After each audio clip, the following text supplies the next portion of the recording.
Cet atelier était la présentation de l'étude socio-anthropologique des pratiques corruptives dans les systèmes judiciaires en RDC. Réalisation des Inanga dans le cadre de la deuxième phase du programme d'appui à la réforme de la justice. Le chef de mission de RCN Justice et de la démocratie, Hugo Njombwe, dans son mot de circonstances, a précisé que cette étude s'inscrit dans le cadre du projet Agir pour une justice redevable, plurielle et intègre au Congo. Réplique et de page 2, basée sur les expériences d'une série d'acteurs du secteur de la justice congolaise, d'activités anti-corruption et des justiciables qui en subissent les conséquences. L'idée de RCN promouvoir une étude socio-anthropologique dans les pratiques corruptives dans le secteur de la justice, elle est fondée sur un raisonnement très simple. Envisager des initiatives de lutte contre la corruption dans le secteur si nous ne prenons pas d'abord le temps de comprendre aussi les pesanteurs socio-anthropologiques, les pesanteurs sociales qui peuvent avoir une incidence sur la question de la corruption. L'objectif de cette étude est de comprendre les pratiques corruptives dans le secteur de la justice et les causes qui les sous-tendent, afin d'identifier les pistes d'action pour lutter contre la corruption de manière plus efficace, précise Hugo Njombwe. Et cette idée se fonde aussi sur un espoir qui est que, une fois que nous aurons ensemble fait ce travail de diagnostic, alors nous serons armés pour élaborer ensemble la stratégie, les méthodologies qui nous permettront d'avancer et de rendre notre secteur totalement, on l'espère, intègre au service des citoyens, des citoyennes, des justiciables.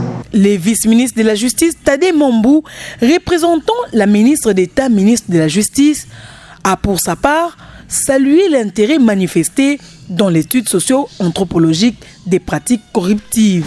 Mon ministère se réjouit de l'approche socio-anthropologique menée sur la corruption dans le secteur judiciaire et invite le participant à s'investir dans le déroulement des travaux, car il est de bonnes pratiques de diffuser de meilleures informations tant sur les actes de corruption dans le secteur de la justice que sur les causes qui sous l'État.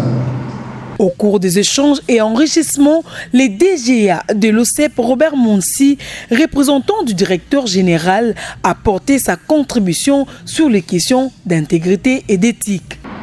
L'intégrité étant la capacité de résister contre le mal ou de résister au mal. Si on doit ridiculiser l'intégrité, c'est un fait très grave dans la société. Parce qu'il n'est pas normal que la simple notion du bien commun, du bien public puisse poser problème dans un pays. On arrive à vous dire que le bien public, ça n'appartient à personne, que l'argent du trésor public n'appartient à personne, et donc on peut le prendre comme on veut. Pourquoi nous arrivons facilement à percevoir le mal comme étant le substitut du bien? Et c'est là où je salue la démarche. Les éthiques sont indispensables. Le professeur Mondamba qui a toujours insisté sur la création de centres de recherche, et en Afrique et au Congo, sur le phénomène de corruption. Parce que le mal est profond. Tout ce que nous faisons ici, par rapport à l'ensemble de nos populations, nous marchons à contre-courant. La corruption, on l'a même élevé au niveau d'une religion nationale, d'un sport national, toléré, presque institutionnalisé. Mais quelles sont les profondes raisons? Ça, c'est déjà bon. C'est déjà très bon ce qui s'est fait, mais j'aimerais qu'on creuse encore davantage. Ma recommandation à tous ceux qui peuvent nous aider, aux chercheurs, aux intellectuels congolais, même d'autres, c'est que nous puissions nous pencher davantage à cette question. Parce que la corruption, c'est un phénomène universel, mais chez nous, ce qui est grave, ça bloque le développement. Une équipe de 4 experts congolais et internationaux a par ailleurs collaboré à l'élaboration de la méthodologie et la collecte de données. 3 sites de recherche ont été sélectionnés, entre autres Kinshasa, Mbandaka dans la province de l'Équateur et Bunia en Ituri.